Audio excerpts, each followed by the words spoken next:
Burun bir duldul bulup, nihoyatda kuchtingir va qomatlik bo'lg'achqa o'ziga bakmo ishonadi ekan.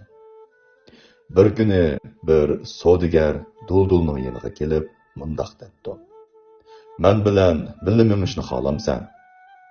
Duldul ko'ranglagan holda: "Men degan bir duldul tursam, qandoqmi sendek bir savdogarning mollarini to'shib yurgidekman?"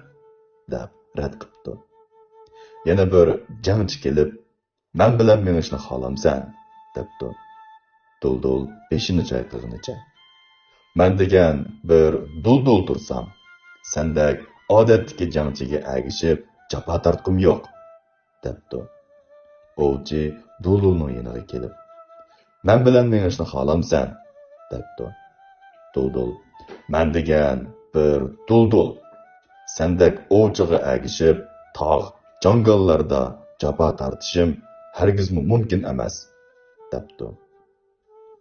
Shundoq qilib oylar o'tibdi, yillar o'tibdi. Duldul o'zi orzu qiladigan fursatni topolmabdi. Bir kuni Duldul vazirning o'ziga duldul izlayotganligini anglabdi va vazirning oldiga berib: "Men dal siz izlayotgan duldul" debdi. Vazir: "Undaqda sen davlatimizning cho'ng kichik yo'llarini bilamsan?" debdi. Duldul beshini chayqabdi.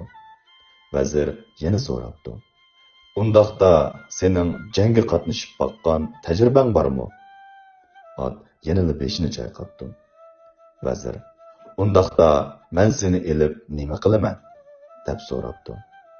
Duldul: "Men bak tez yugurayman. Hech kim mening oldimga o'tolmaydi" debdi. Vazir: "Undaqda sen yugurib boqqin, men ko'rib boqay" debdi.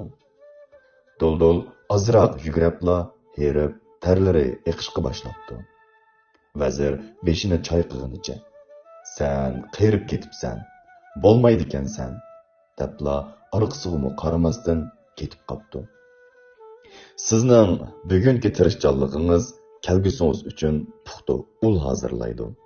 Shunga yoshligingizdagi fursatlarni qo'ldan berib qo'yib, qeyrig'ingizda pushaymon qiladigan ishni qilmang. Sizning tunugun kim ekanligingiz muhim emas. Muhimi sizning bugun kim ekanligingiz, erta kim bo'lmoqchi ekanligingiz.